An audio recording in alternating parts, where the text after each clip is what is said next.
Welcome back, folks. I'm Jake Ellenbogen, and today we're going to be talking about Kyren Williams because Snead brought up a potential contract extension the Rams could be working on this offseason. Before we dive into that, though, be sure to like, subscribe, and comment. Be sure to follow me on all social media at JK Bogan, including Instagram, TikTok, Twitter, and Kick. And in addition to that, I just want to let you guys know that today's sponsor is BetUS, and you can get 150% bonus match and 125% bonus match on your following two deposits using the promo code YouTube150. So if you are looking for a sports book ahead of the big championship weekend, well, then you can go and check out BetUS. As always, be sure to bet responsibly. All right, so folks, I have to say, I've seen a lot of Kyren Williams, hate, if you will, not even just criticism, just downright hate.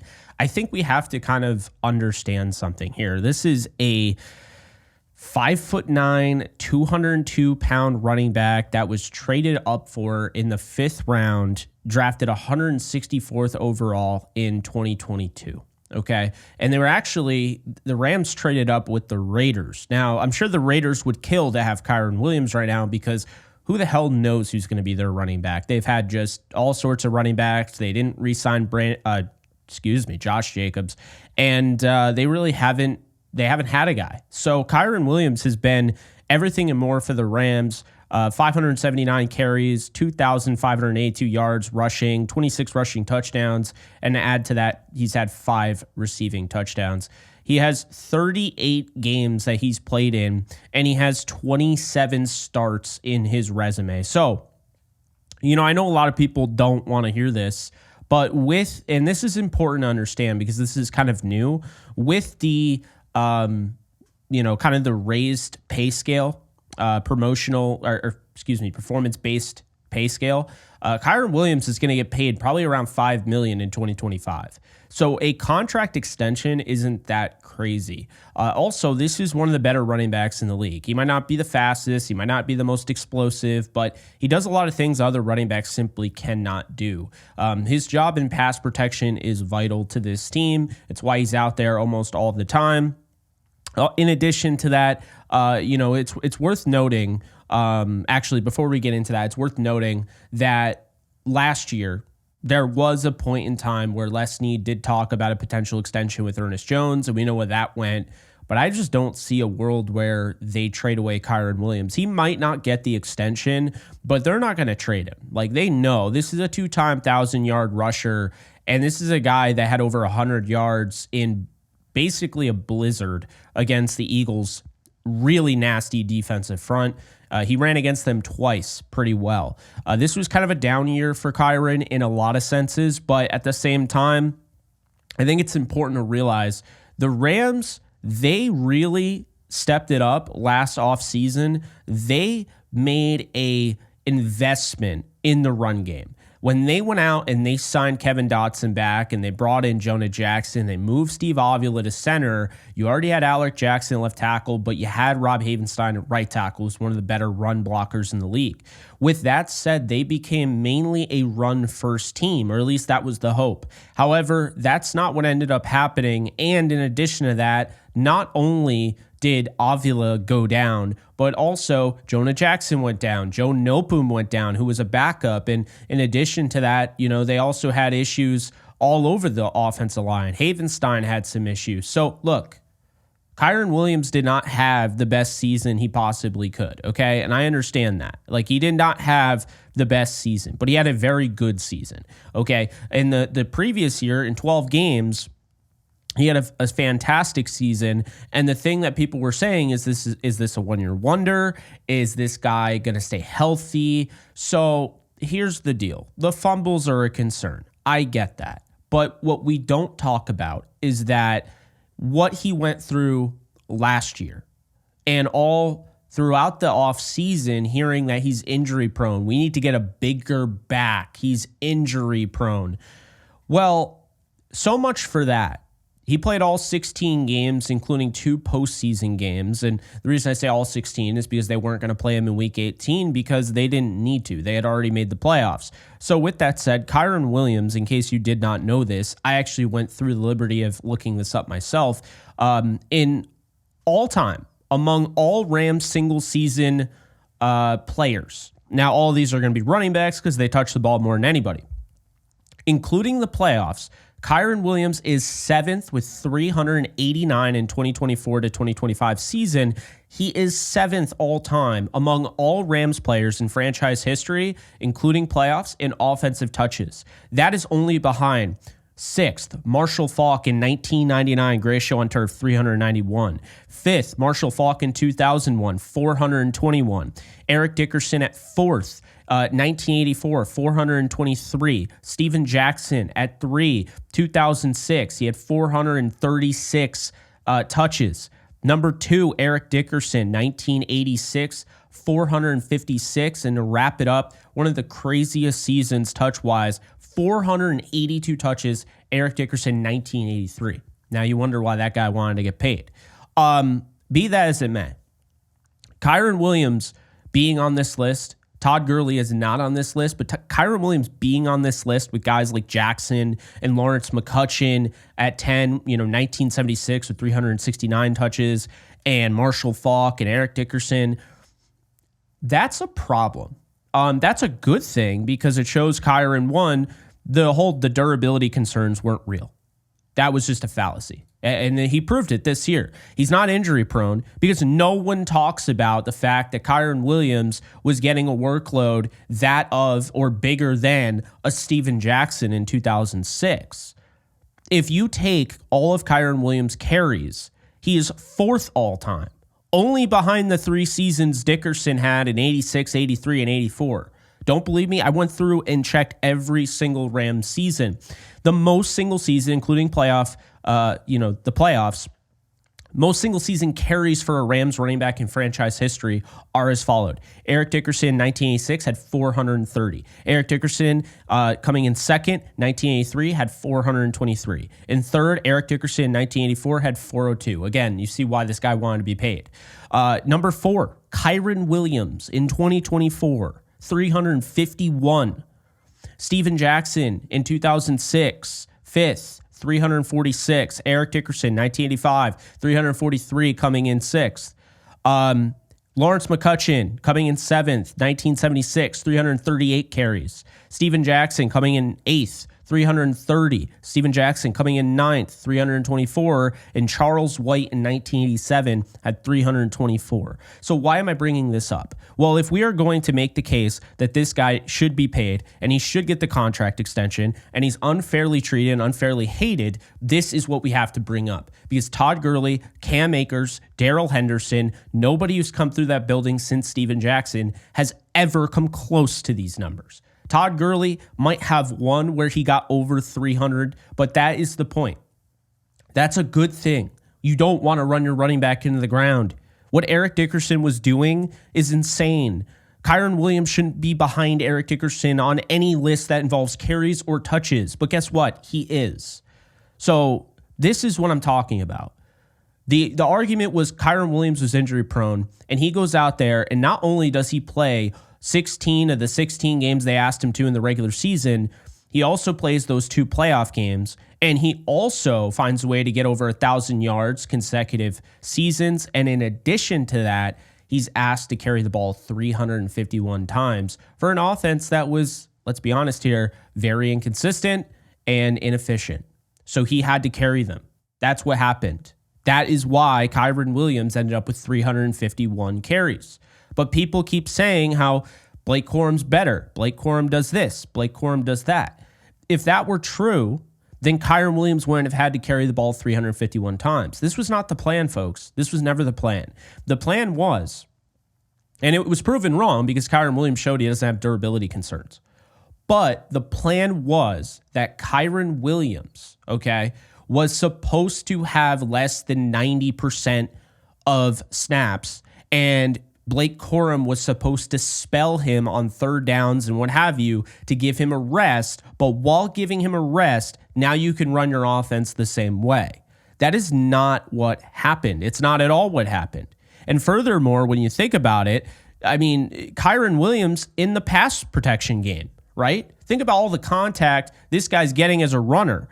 Now think about all the contact this guy is getting as somebody in pass pro. And that's the thing that really just bothers me that people just don't seem to understand is that these guys are getting contacted all the time behind the line of scrimmage, ahead of the line of scrimmage, at the second level. You're getting guys taking shots into your ribs, in your kidneys. You're getting thrown down. So there's a lot of wear and tear on a running back. But then you're asking Kyren Williams to step his face right into a fan and take on a blunt force contact in pass protection to keep your quarterback upright. And he's willing to do that. He loves to do that. But it's time for us to finally start to understand why Kyren Williams is a lot better than people give him credit for.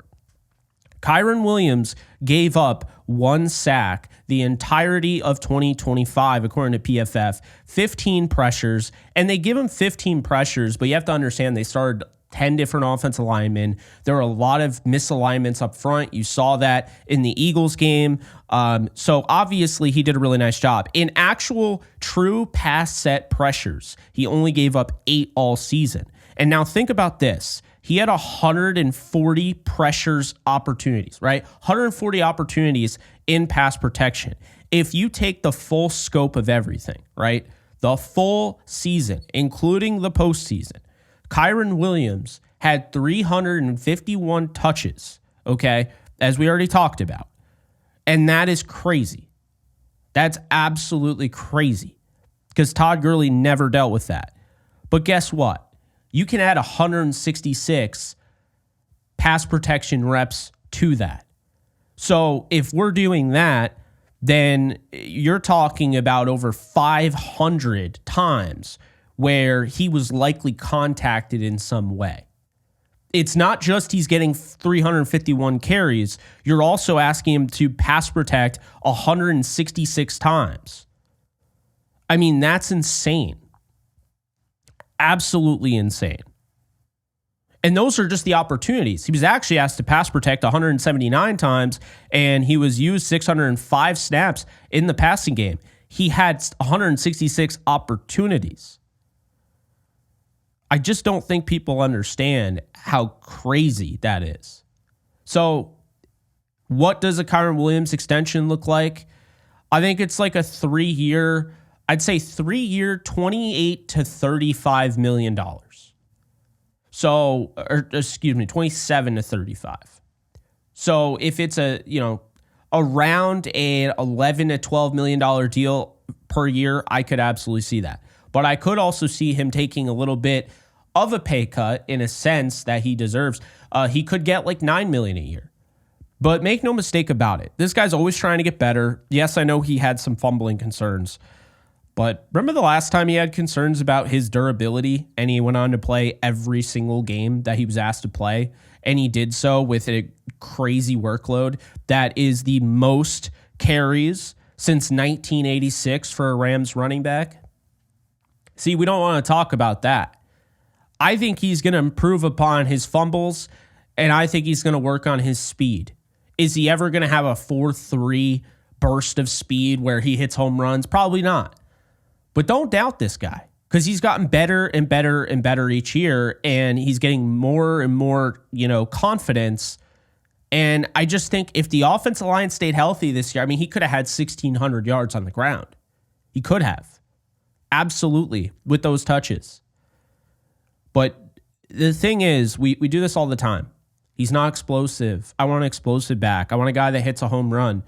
Yeah, that's all fine and well, but can those guys also get the 4th and 1? Can they score a touchdown? I think a lot of people forget that scoring touchdowns at the goal line is actually a skill. Todd Gurley used to get hit with that all the time and say, oh, he only scores touchdowns at the goal line. If you have a nose for the end zone, that's a skill because not everybody else has that. Now, what does this mean for Blake Corum? I don't know. But what I will say is that I would be surprised if the Rams don't add a more explosive back to spell Kyren Williams. The Rams have drafted 3rd rounders in the past, and they had plans for them to be starters, and it never worked out. I'm not saying that will be the case for Corum, but the precedent is there for the Rams. I mean, after all, they drafted Darrell Henderson in 2019. They traded up to get him from the New England Patriots in the 3rd round. And then the following season, they took Cam Akers around ahead of him. So it's not out of the realm of possibility since they've already done this before for that position. With that said, though, I think Kyren Williams is a lot better than people realize. I understand his faults. I get it. Doesn't have the breakaway speed. Does have fumble issues, at least as of this year. He's going to have to work on those things. But I'm just saying, you gave him a crazy workload. And the biggest concern going into this year was that he couldn't stay healthy. He not only did that, he took on more carries than anybody since 1986 for this team. That's not talked about, and it should be. Kyren had a good year. Could have been a fantastic year if he had a little bit better run blocking. He had more consistency up front. But aside from that, I feel really good about paying him because everyone focuses on, oh, well, this happened with Todd Gurley. Okay, well, here's the deal. You just had Josh Jacobs get paid by the Packers, and the Packers instantly looked better with Josh Jacobs. You just had Saquon Barkley get paid by the Eagles. And Saquon Barkley, to me, has an argument to be MVP because the Eagles do not beat the Rams, and they're probably not in the NFC title game, and they definitely have no shot at the Super Bowl if you replace him with DeAndre Swift or Miles Sanders. Saquon Barkley is different. Now, is Kyren Williams like that? No. But in a lot of ways, Kyren Williams is an engine for this offense. He is very important because he's so important and they love him so much. They drafted Blake Corum because they saw so much Kyren in him. And unfortunately, while that might have seemed, like a good idea in hindsight, or at least at the time, it doesn't appear to be like that might be the case. They might need to go out and get somebody more explosive. That said, though, the things Kyren Williams provides makes him worth the money. I'm just saying, to have 351 carries in a single season with the playoffs concerned, Steven Jackson never did that, although, to be fair, he didn't get to play in too many playoff games. And he had more than 1985 Eric Dickerson. So say what you will, and keep in mind, he didn't play that 17th game. If he played the 17th game, he would have had a shot.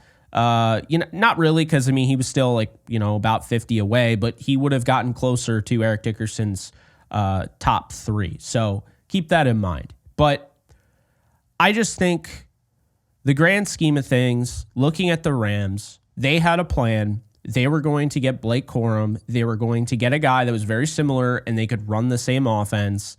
And in conclusion, it failed. The fact that Kyren had to carry as much as he did, the fact he had to put the team on his back the way he did, it failed. Now, will the Rams move on from this? Will they double down on it? That I don't know. But keep an eye out, because if Kyren is extended, I think it's going to be a 3-year deal, considering he'll be 25 this year. I don't expect them to give him a 4-year and have him close to 30. But I do expect him, if he's extended, it's going to be worth the cost.